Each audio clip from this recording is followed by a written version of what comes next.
Leo, Edeku dédé àsìkò yìí nílé lóko. Hey guys, it's Aderonke as always, and today I want to talk about the traditional Yoruba nuclear family structure. So, the Yoruba people, what would their nuclear family look like? Pretty much. So, it's important to mention, first of all, that monogamy or polygamy is the norm in the Yoruba society. So, it's quite okay for a man to have one wife or more, as long as he's able to take care of them and provide for them. So, why would a man want to have more than one wife? Well, first of all, the religious paths allow it. So, there's literally nothing in Ifa that says, oh, it's not okay for a man to have more than one wife. I feel like that's one of the reasons why it was accepted as the norm. People tend to hold religion or their spiritual paths very seriously. So if they're not being restricted from something by religion, they would probably do it. As opposed to Christianity, where a man is supposed to be with one wife and within one flesh or whatever, and not have more than one wife. In the Yoruba paths, it's fine. Even our ancestors had several wives. Several Orishas had several wives. So it's fine in that regard. And also, sometimes it could be because of ancestry or legacy. Well, my father had like 3 wives. I should probably have 2 or 3 wives myself. So sometimes it was due to, peer pressure and whatnot. It's important to mention, first of all, that the Yoruba society or community is patriarchal in nature. Men tend to have the say, pretty much, of how the society should be run, and at least the most say. So having more than one wife was fine. Also, it could be a show of class. I'm wealthy enough. That's why you'd see like many kings, even till now, with 2 or 3 or more wives. Like even the Alafi of Oyo, Babao, for instance, has like 2 or 3. Or if you're wealthy enough to have more than one wife, people usually expected to go for more wives if you were wealthy enough to take care of them, to pay their dowries, and do whatever ceremonies were needed. So that's that. Another thing is that men usually were the providers or breadwinners of the home, so they had a lot of decision-making power. Usually, there would be family businesses that the wife would engage in as well if the man is already married, and the children would engage in. Sometimes it would be agriculture. They would have farms that everyone would work on or work for the growth of the farm. Or sometimes they would have maybe family businesses that involved hunting. Sometimes it would involve drumming or dancing or performing, basically. Sometimes it would involve trading. There were several family businesses, but the returns, the profits from the businesses usually went to the man of the home. So, and he would be the one to allocate the resources. So if a man is already married and he has the money, feels that he has enough money to marry another wife, he probably will. So that's that. So what do we call the family in Yoruba?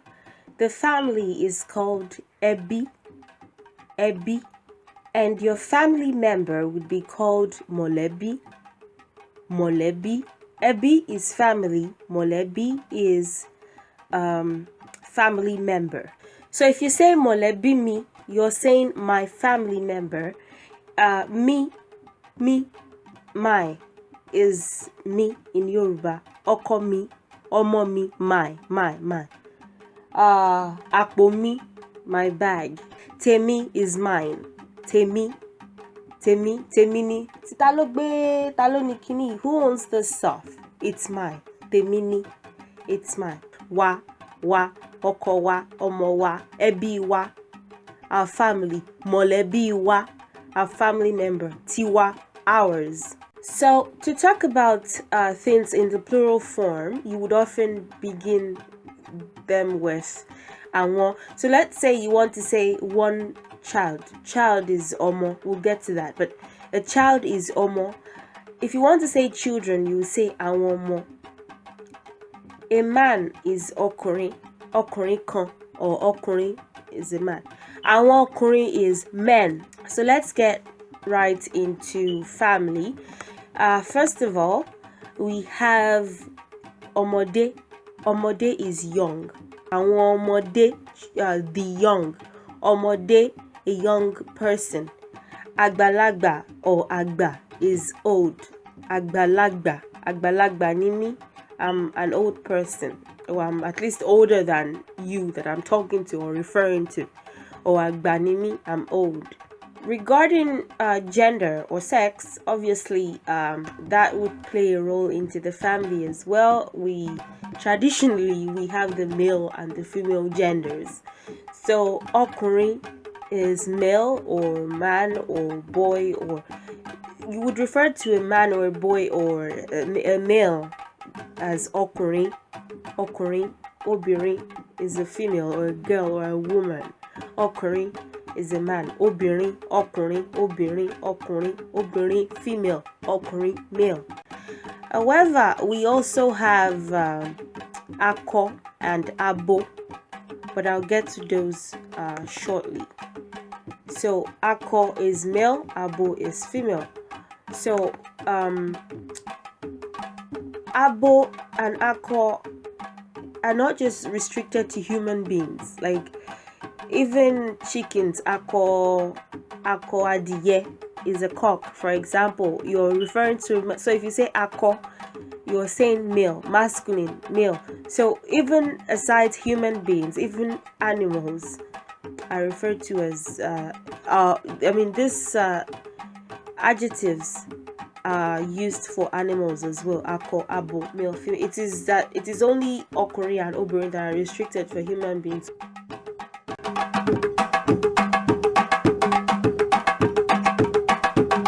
Let's say there's this man and he gets married.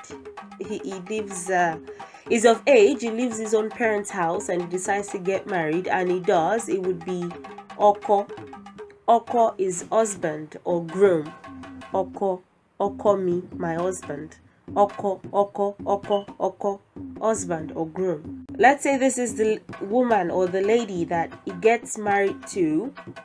Let's call her Àjọkẹ́, for instance. She would be the ìyàwó, the bride or the wife. And the act or the art of getting married is called ìgbéyàwó. This is because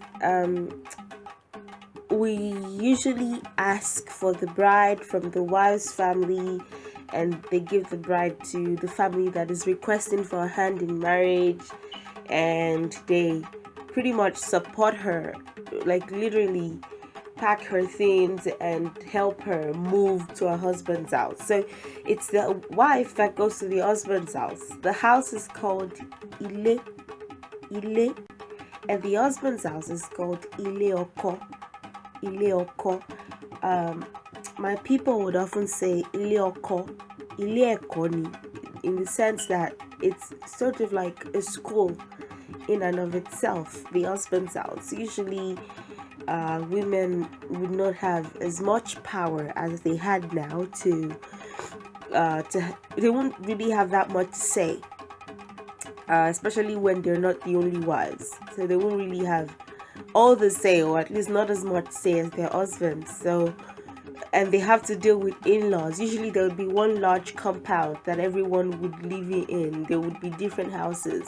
So sometimes the in-laws would live in the same house with them, or in houses close by. So they have to learn how to manage everybody. That's why it's sort of like a school on itself. Let's say after a while, they both give birth to this bouncing baby boy or girl. So pretty, so cute. The baby would be ọmọ or ọmọ ìkókó, ọmọ ọwọ́, baby, ọmọ ọwọ́. Ọwọ́ is and. So a child that you are still carrying with your hands would be ọmọ ọwọ́, ọmọ ọwọ́, ọmọ ọwọ́, baby, or ọmọ ìkókó, or simply ìkókó, baby. Koko, still ìkókó is like you're saying small baby, so a child that is still being breastfed, pretty much, or that you still have to carry in your arms a small child, ọmọ ọwọ́ or ìkókó. Like I said, we have akọ and abo, male and female. If someone gives birth, for example, and you want to say, is the child a male or a female? You would say ṣé akọ ni àbábo, or ṣé ọkùnrin ni àbóbìnrin. If it was a goat, for example, that gave birth, you could also say ṣé akọ ni àbábo to inquire about the sex of the kid, the goat's child, but you wouldn't say ṣé ọkùnrin ni àbí obìnrin for if you're asking about the goat, because the ọkùnrin and obìnrin are only restricted for human beings, and the akọ and abo are not restricted to human beings alone. So they would ask ṣé akọ ni àbábo. If it's a female, they'll say aboni, abolobi, she gives birth to a female, or akoni, or you can say akolobi if you want to go the long sentence, and it's the child is a male or the child is a female. In this case, I said aboni, the child is a female. So this is the child. She's grown right now. We can call her Omo. Omo is child.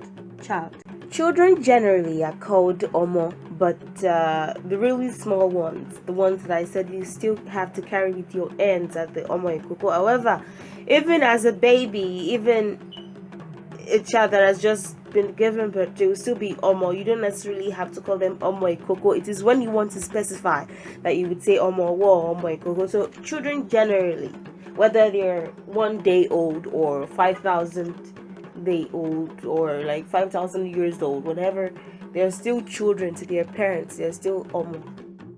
Ọmọkùnrin, male child. Ọmọbìnrin, female child. Akọ, male. Abo, female. So ọmọkùnrin is son. Ọmọkùnrin is son. Ọmọbìnrin is daughter. Mo lọ́mọkùnrin kan, I have a son. Mo ní ọmọbìnrin méjì, I have 2 daughters. Ọmọdékùnrin, male, young. So it's, you could if you're not saying son, you're just saying a male young person. Ọmọdé, a male child, you could say ọmọdékùnrin. Basically it means a male young, ọmọdékùnrin. Or you could say ọmọdébìnrin, female young. Since the husband, ọkọ, is now a father, you would refer to him as Baba, or the child would refer to him as Baba. And by this time, it would have a compound, or at least a house, a comfortable place. And to refer to him as the father of the house, or the father of the compound that they live in, you would call him Baale, Babaile, the father, the one in charge, the patriarch of the house. Baale. Who are the people that would call him Baale? They would be his wives. So his children would call him Baba, or Babami, Baba, father, Babami, my father. But the wives would usually call him Baale, Baalewa, or to refer to him, if you're talking to his wife, you say Baale, the father of your house. Baale. So the wife and the wives, since he's going to get more wives, trust me, just follow me along, would call him Baalewa. Ile is house. Agbole is compound. Ile is house. Àwọn ilé, houses. Agbo ile, compound. Remember when I said àwọn would refer to plural forms. So ile, house. Àwọn ilé, houses. Agbo ile, compound. This woman, of course, becomes a mother and she becomes mama. So our children would often refer to her as mama, or even her husband would sometimes refer to her as mama. Let's say that was my mother, baba, mama Ronke, mama Tokpe, mama, whatever the name of our child is, the mother of Ronke, the mother of Tokpe. So mama, mother. Also, she can be called iya, mother. They both mean the same things. Mama or iya. Iyami, my mother. Iyami. Iyawa, our mother. And also, women that have given birth are often called abiyamo. But you won't go around calling them abiyamo. If you just want to make a reference to the fact that they've given birth, you'd say, should that be amoni? Like, haven't you've given birth, haven't you? Like, you shouldn't do this or you should do that or whatnot. But abiyamo would refer to a woman who has given birth. So if after a while it decides that it's attracted to this lady, perhaps he would have had extramarital affairs with her. It used to happen a lot with very little or no repercussions, because like I said, patriarchal society, as opposed to women, like when women cheat, they would get severely punished for it. So there are certain charms. I would make a video on that, and I'll put the link in my description section or as an end screen about the repercussions that women would often suffer for cheating. But let's say that the man found this lady. Well, women were supposed to remain virgins till they got married. They were supposed to remain untouched, and usually on the night of the wedding there would be people outside that would wait and confirm if she was a virgin, and there certain things were done, but I'm not going to get into that. I'll make a separate video for that, for virginity in women in the Yoruba culture. They would often say ibale, which is virginity, ni iyobiri. So a woman that was a virgin, or that was found to be a virgin on the night of her wedding, was honorable or whatever. I don't know. I'm going to make a separate video on that later because it's a long story. But anyway, let's say that this woman is like, I don't know, a widow, or I don't know, just a very wealthy person, and she wasn't like a young naive girl that virginity would matter so much to.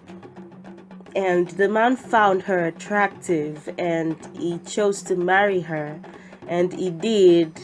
She would become Iyawo. So she would become the new bride, the most recent one.